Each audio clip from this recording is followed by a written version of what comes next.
আসসালামু আলাইকুম দর্শক, জানিয়ে দেব আজকের বিশেষ আন্তর্জাতিক সংবাদ। নেতানিয়াহুকে ইরানের প্রেসিডেন্টের হুঁশিয়ারি, ইরানের হামলায় বাড়ল জ্বালানি তেলের দাম।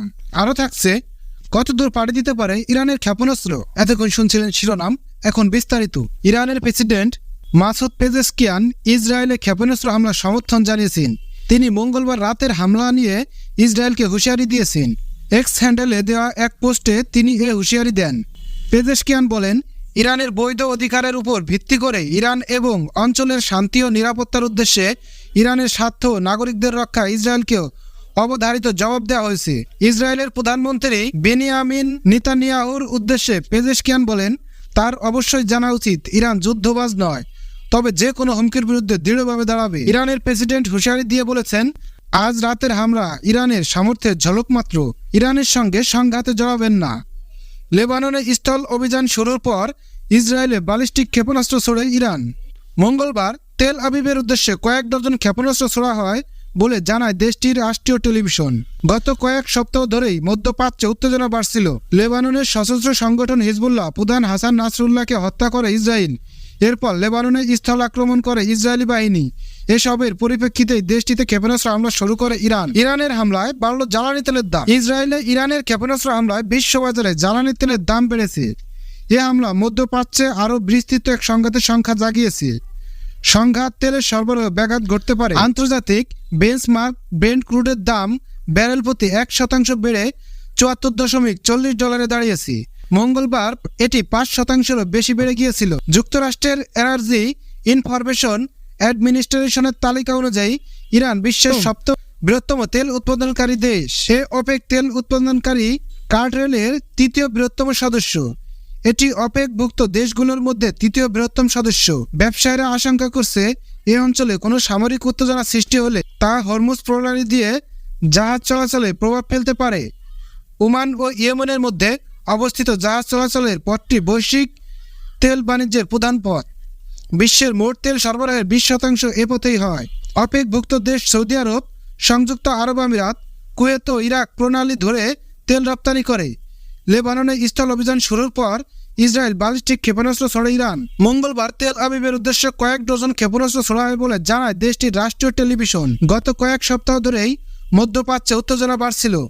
লেবাননের সশস্ত্র সংগঠন হিজবুল্লাহর প্রধান হাসান নাসরুল্লাহকে হত্যা করে ইসরায়েল। এরপর লেবানন স্থল আক্রমণ করে ইসরায়েলি বাহিনী। এসবের পরিপ্রেক্ষিতে দেশটিতে ক্ষেপণাস্ত্র হামলা শুরু করে ইরান।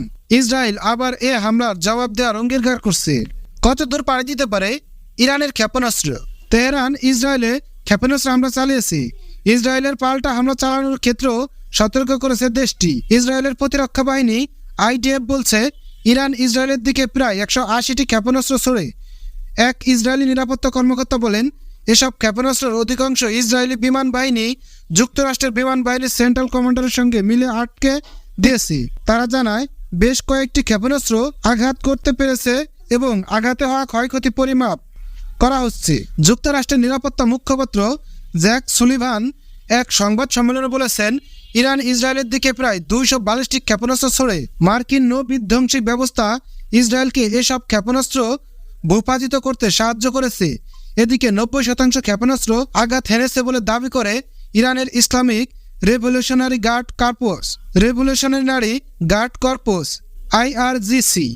ইরানের ব্যালিস্টিক ক্ষেপণাস্ত্র শাবাব 1-এর হামলায় পাল্লা 300 কিলোমিটার পর্যন্ত, ফাতাহ 110 এর পাল্লা 300 থেকে 500 কিলোমিটার পর্যন্ত, শাবাব 2-এর সক্ষমতা 500 কিলোমিটার পর্যন্ত, জোলফাগারের পাল্লা 700 কিলোমিটার পর্যন্ত, কিয়াম 1-এর সক্ষমতা 750 কিলোমিটার পর্যন্ত, শাবাব 3-এর পাল্লা 2000 কিলোমিটার পর্যন্ত।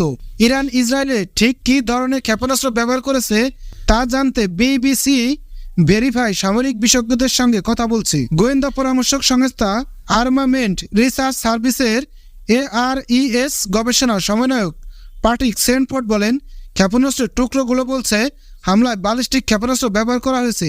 তিনি বলেন, ব্যালিস্টিক ক্ষেপণাস্ত্র সাধারণত ক্রুজ ক্ষেপণাস্ত্রের চেয়ে দ্রুত লক্ষ্যে পৌঁছায়। ইরানের অধিকাংশ দূরপাল্লার হামলার ক্ষমতাও ক্ষেপণাস্ত্রই রয়েছে। তার সহকারী CSIS এর জ্যেষ্ঠ উপদেষ্টা মার্ক কানসিয়ান বলেন, গত এপ্রিলে ইরানের হামলার সঙ্গে আজকের হামলার পার্থক্য হলো আজ আরও বেশি ক্ষেপণাস্ত্র ইসরায়েলে আঘাত করেছে বলে মনে হচ্ছে। তিনি বলেন, ব্যালিস্টিক ক্ষেপণাস্ত্র উচ্চ গতির কারণে ক্ষেপণাস্ত্র প্রতিরক্ষা ব্যবস্থার মাধ্যমে তা আটকে দেওয়া কঠিন।